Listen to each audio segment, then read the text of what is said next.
Κρυφτείτε όλοι οι ανδροϊντάκηδες. Μπαίνει το mode τώρα του Freak Unboxer. Κρυφτείτε. Κρυφτείτε. Δεν απαντάει κανείς. Πού να απαντήσετε ρε κλασομέντες. Πού να απαντήσετε ρε κλασομέντες. Πού να απαντήσετε. Βγήκε ο βασιλιάς εδώ, ο King.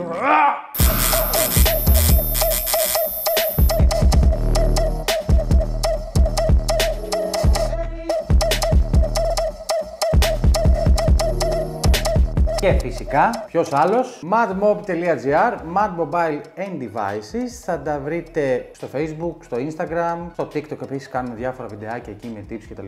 Τα link θα είναι στην περιγραφή και φυσικά είναι από τα λίγα καταστήματα τα οποία έχουν απόθεμα. Δεν ξέρω πώς το έχουν καταφέρει αυτό. Πραγματικά και με το Apple Watch Ultra πέρυσι τα ίδια. Οπότε μπαίνεις στο madmob.gr και στο link της περιγραφής θα σου έχω τη φόρμα της προπαραγγελίας που έχει ακόμα για να τηρείτε μια προτεραιότητα. Οπότε να μπαίνεις εκεί είτε να τα παραγγέλνεις κατευθείαν είτε άμα θες με προπαραγγελία κτλ. Οι καταλήξεις των χρωμάτων είναι Black Titanium, Natural Titanium, αυτό Titanium, το ένα Titanium, το άλλο Titanium κτλ.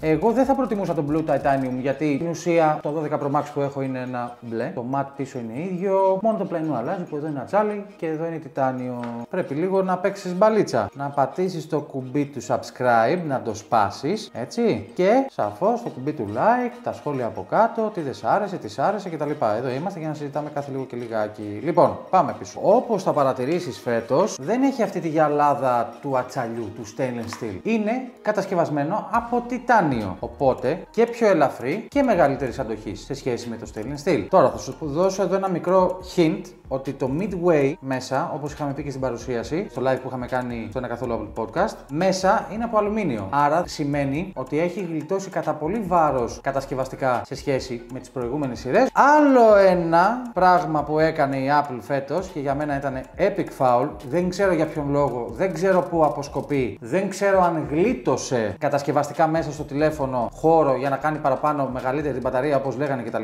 Που δεν νομίζω, όντας τεχνικός, έχω δει τι χώρο καταλάμβανε αυτό το φλεξάκι, δεν ξέρω, whatever. Άλλαξε το mute switch button, το κλασικό, το iconic button αυτό εδώ, που ρε παιδάκι μου έκανες ένα έτσι, το έχεις μέσα στην τσέπη, εντάξει, το έχεις μέσα στην τσέπη, χτύπαγε. Δεν έπρεπε να χτυπήσει, το έχεις ξεχάσει στο κανονικό προφίλ ήχου. Ωραία, το έκανες ένα κλακ, το κλείνεις. Ήξερες ότι μπαίνεις στο θόρυβο. Τώρα με αυτό εδώ, το πραγματάκι. Και έχεις βάλει, λέει, να βάλεις το φακό, να βάλεις συντομεύσεις. Είδα κάτι στο TikTok, ένας άλλος είχε βάλει συντομεύσεις του home και έκανε έτσι και άνοιγε τις κλαριές του σπιτιού με το HomeKit. Whatever. Ή μπορεί να βάλεις μια σκηνή από το HomeKit και με το που μπαίνεις σπίτι να κάνεις ένα κλακ και να αλλάζουν τα φώτα στο σπίτι. Πρακτικό ή μη, εμένα αυτό το κουμπί το έχω συνηθίσει στο mute. Μη μου το αλλάζεις, ρε παιδάκι μου. Δεν γίνεται να μου το αλλάζεις αυτό το πράγμα. Δεν γίνεται. Μία λοιπόν από τις πουστιές που έχει κάνει η Apple φέτος με το Type-C, που για μένα τώρα Type-C ήσουνα μοναδικός, ήσουνα ο ένας με το Lightning, με αυτά, ο όμορφος, ωραίος έννοιος, είχες τα αξεσουάρ σου με Lightning, τώρα ξαφνικά Type-C. Να μου πεις την ανάγκασε η Ευρωπαϊκή Ένωση, αλλά οκ, θα μπορούσες να βγάλεις κάτι άλλο, να το πεις, ξέρω εγώ, Thunderbolt 5 και να είναι και τα μη πρόσου μοντέλα και τα πρόσου μοντέλα τούμπανο. Παρ' όλα αυτά τα διαχώρισε. Να τα λέμε και αυτά. USB 2 τα μη προ μοντέλα, USB 3 έως 10 Gbps τα Pro. Δηλαδή κάπου σύνελθε. Δεν σε προλαβαίνουμε με αυτά που κάνεις στις πρωτοτυπίες. Το έχω βάλει ήδη εδώ. Φορτίζεις από τη μία συσκευή στην άλλη. Σε σχέση με τις προηγούμενες χρονιές, το camera bump εννοείται ότι παραμένει στα ίδια επίπεδα. Δηλαδή με το 14 Pro δεν είναι κάτι ιδιαίτερα τραγικό, μεγαλύτερο ούτε στο Pro ούτε στο Pro Max. Είναι πανομοιότυπα με την περσινή σειρά και αυτό εξηγεί πολλά, θα σας πω σε λίγο. Εξωτερικά, αυτό που άλλαξε και μου άρεσε πάρα πολύ και όσοι προέρχονται, προσέξτε, αυτό το βίντεο γίνεται με σκοπό το να σας πω ποιοι και ταυτόχρονα ποιοι αξίζει να πάνε στη 15 Pro σειρά. 15 Pro, θα σου δείξω τώρα που είναι τα ίδια bezel, με 12 Pro Max.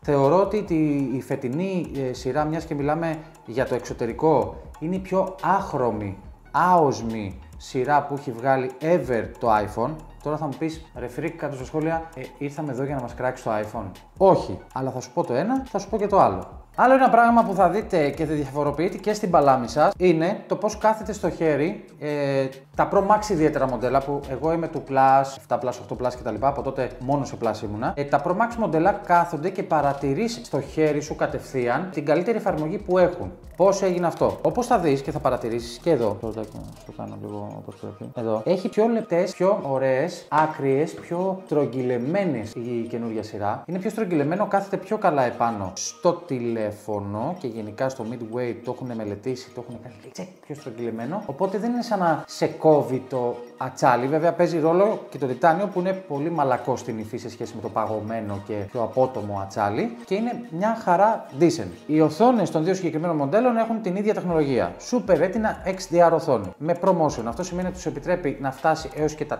120 Hz, που τα 120 Hz είναι ό,τι το καλύτερο μπορείς να φανταστείς. Πάμε λοιπόν κάτω από το καπό. Α17 Pro. Βεβαίως, Α17 Pro, εκεί διαφοροποιείται και φέτος, οπότε βλέπεις ότι την τάση της Apple να σου διαφοροποιεί τον επεξεργαστή και ό,τι έχει να κάνει με την Pro σειρά, εντείνεται φέτος και στον επεξεργαστή. Μέχρι πέρσι ήταν το ίδιο. Bionic. Μια νέα GPU κατηγορίας Pro επιτρέπει σε παιχνίδια που δεν έχει ξαναγίνει σε κανένα smartphone να παίξουν επάνω στα iPhone. Δηλαδή, θέλει να σου πει η Apple στην παρουσίαση ότι φτάνει επιδόσεις, μπορεί να φτάσει επιδόσεις ή κοντοζυγώνει τις επιδόσεις της κονσόλας, μιας κονσόλας. Γιατί γίνεται αυτό? Γιατί τα iPhone 15 Pro Max χρησιμοποιεί για πρώτη φορά Ray Tracing, δηλαδή μια επιτάχυνση υλικού που είναι έως και 4 φορές ταχύτερο, που όλο αυτό βασίζεται σε ένα λογισμικό, παρέχοντας πιο ρευστά γραφικά και πιο αληθοφανή φωτισμό μέσα στο πεδίο του παιχνιδιού. Πρόκειται λοιπόν για έναν επεξεργαστή ο οποίος ξεφεύγει λίγο από τα συνηθισμένα και σου δίνει άλλη εντύπωση και άλλη προοπτική στα γραφικά. Λέει μελλοντικά να συνδέεται κάνα iPhone με κάνα PlayStation ασύρματα και να μπορούμε να παίζουμε το PlayStation τα παιχνίδια έτσι mobile. Πολύ καλό. Πολύ καλό θα ήταν αυτό. Και συνεχίζοντας λοιπόν το να σου λέω εδώ για ποιο λόγο μάλλον βλέπω ένα gaming μέλλον για τις Pro συσκευές της Apple, το Metal FX Upscaling, το οποίο δημιουργείται μέσα στη GPU του επεξεργαστή. Αυτό που κάνει στην ουσία είναι να σου τεζάρει τέρμα τα γραφικά, αλλά να σου καταναλώνει ταυτόχρονα όσο το δυνατόν λιγότερη ενέργεια. Άρα και energy efficiency. Κάμερα, κρυφτείτε όλοι. Βεβαίως, ναι. 48 MP είναι η κάμερα που σου δίνει τη δυνατότητα με τα 4 pixel τα οποία έχει μέσα ο αισθητήρας να σου κάνει ένα και να σου δίνει καλύτερες δυνατότητες λήψεων σε χαμηλούς φωτισμούς και σου επιτρέπει επίσης να πλησιάζεται πιο κοντά στο 2x με έναν πρόσθετο τηλεφακό τον οποίο είναι πολύ τουμπανό που θα σου πω σε λίγο. Ακούστε τι γίνεται φέτος στις φωτογραφίες. Ένα ωραίο που είχε μπει από πέρσι, αλλά πέρσι ήταν 12 MP, δηλαδή ακολουθήσαμε όλη την μπλέμπα, τη Τζελαρία, τη Σάρα, τη Μάρα και το κακό συναπάντημα και κάναμε κομπάνι στα 12 MP. Φέτος με το Photo Engine, άκου τι κάνει. Παίρνει μια υπερυψηλής ανάλυσης φωτογραφία, την ώρα που τραβάζεις το κλείστρο να κάνεις κλάτς, να βγάλεις την ωραία φωτογραφία, την πορτρέτο, την απλή, το βάθος πεδίου, δεν ξέρω κι εγώ τι. Από πίσω το iPhone, γι' αυτό σου έχει βάλει και 8 GB μνήμη RAM φέτος. Να είναι τούμπανη, καταλαβες. Λοιπόν, από πίσω γίνεται η εξής διεργασία. Έρχεται και σου κάνει κλακ, μία φωτογραφία υπερυψηλής ανάλυσης, χρώματα, dynamic range και άλλη μια χλακ με πάρα πολύ ωραίο φωτισμό όσο το δυνατόν περισσότερο μπορεί να καλύψει ο αισθητήρας. Και τι κάνει? Κλακ, και αντί για 12 MP το δίνει στα 24 φέτος. Και στα δύο μοντέλα αυτό, Επίσης, υπάρχει το πρωτόκολλο HEIF 48 MP, το οποίο τι κάνει στην ουσία? HEIF, άμα το πω έτσι, HEIF είναι HEIF μέσα. Πιέσαι μέσα. Καταλαβαίνεις, είναι έτσι μου. Ενώ το HEIF. Πάντα τραβάει HEIF πάνω. Αυτά απλά φέτος είπανε να πούνε HEIF. Που τραβάει 10 χρόνια HEIF. Ναι, απλά το θέμα είναι ότι το είπανε, οπότε πρέπει να το πω κι εγώ. Σωστά. Κατάλαβες. Επειδή είναι η Apple. Πρέπει να πάμε βάσει του πρωτοκόλλου. Οπότε σου δίνει τη δυνατότητα να τραβήξει 48 MP Pro RAW. Λοιπόν, ακούστε με λίγο. Βλέπω κάτι Μάτι Χαπόγια. Βλέπω κάτι Peter Lindgren. Δεν μ' αγγίζουν καν αυτοί οι άνθρωποι. Και λένε 7 ή 8 lens έχουμε φέτος. Ρε μαλάκες, 3 είναι. 3. Τα άλλα είναι κροπάτα, ζουμάτα, marketing της Apple κτλ. Ναι, υπάρχουν. Αλλά ρε φίλε, κάπου όπα η κοροϊδία. Είστε ψαρακές. Μπράβο! Το Photo Engine επίσης, να ξέρετε, του δίνει τη δυνατότητα άλλου επίπεδου πορτρέτων φέτος, εφέτο. Γιατί τι σου κάνει? Σου λέει, έλα εδώ κουκλίτσα μου, έλα εδώ κούκλε μου, έβγαλες πορτρέτο. Έχεις κι άλλον έναν από πίσω που συνήθως ζευγάρια πολλών ετών, ας πούμε, δεν τους ενδιαφέρει ρε παιδί μου να φαίνεται από πίσω ή όχι. Τραβάνε ένα πορτρέτο, χέστηκα για τον από πίσω. Οπότε, τι σου λέει εδώ? Σου λέει ότι αφού βγάλεις τη φωτογραφία και έχει η μούρη σου μόνο πορτρέτο γιατί είσαι εγωιστής, μαζοχιστής, δεν ξέρω και εγώ τι άλλο, μαζοχιστής. Διπρόσωπος, αντιπρόσωπος, μπράβο. Η AI είναι πανέξυπνη σήμερα. Έχει πάρει full load τα δεδομένα που της έχω δώσει. Να σου πω εδώ ότι η φάση είναι ότι μπορείς και μετά το πορτρέτο, camera woman μου, να το ορίσεις εσύ που θες. Και πας μετά στη φωτογραφία και λες: εδώ θέλω, πίσω. Δηλαδή μου λες εσύ: ρε Γιάννη, έβγαλες φωτογραφία μόνο την πάρτι σου. Σου λέω: και αγάπη μου πάρτι. Και κάνεις εσύ crack και βγαίνει πάρτι σου μόνο στο Instagram. Λοιπόν, επίσης υπάρχει το Cinematic Mode, το οποίο το γνωρίζαμε στο 13 Pro και 13 Pro Max. Βεβαίως. Φέτος βέβαια έχει αυτόματη εστίαση, γιατί τα Neural Lens είναι εκεί πίσω στον επεξεργαστή που σας έλεγα πριν. Φροντίζουν για όλα αυτά και τα 8 GB μνήμη RAM είναι εκεί για να υπολογίσουν για εσένα που θες να κάνεις focus, αδερφέ. Κατάλαβες? Κατάλαβα να λες. Βέβαια και το Action Mode μπλα μπλα μπλα και αυτό δρά στο Cinematic φέτος πιο πολύ και ισορροπεί λίγο τα πράγματα όταν έχεις λίγο Parkinson. Σ' αρέσει που είναι το πιο καθαρό 5 επί της αγοράς? Σου αρέσει 120 μουμού?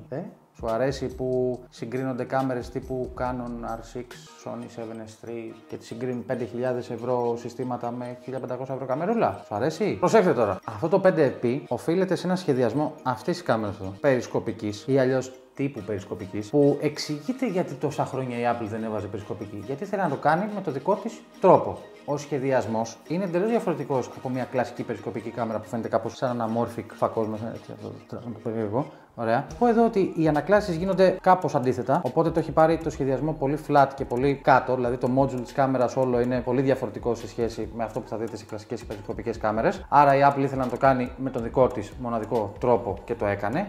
Άρα του χρόνου ελπίζουμε στο 10x.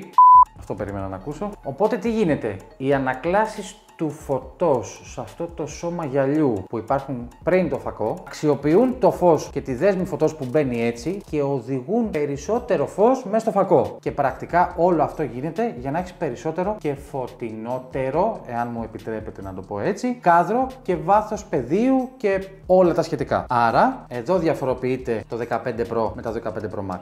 Ένα άλλο πράγμα που διαφοροποιείται: αξιοποιούν το φως και τη δέσμη φωτός που μπαίνει έτσι και οδηγούν περισσότερο φως μέσα στο φακό. Και πρακτικά όλο αυτό γίνεται για να έχεις περισσότερο και φωτεινότερο, εάν μου επιτρέπετε να το πω έτσι, κάδρο και βάθος πεδίου και όλα τα σχετικά. Άρα εδώ διαφοροποιείται το 15 Pro με το 15 Pro Max. Ένα άλλο πράγμα που διαφοροποιείται το 15 Pro με το 15 Pro Max είναι η μπαταρία. Εδώ έχουμε 23 ώρες αυτονομία, έτσι. Video playing το λέει η Apple στην ουσία κτλ.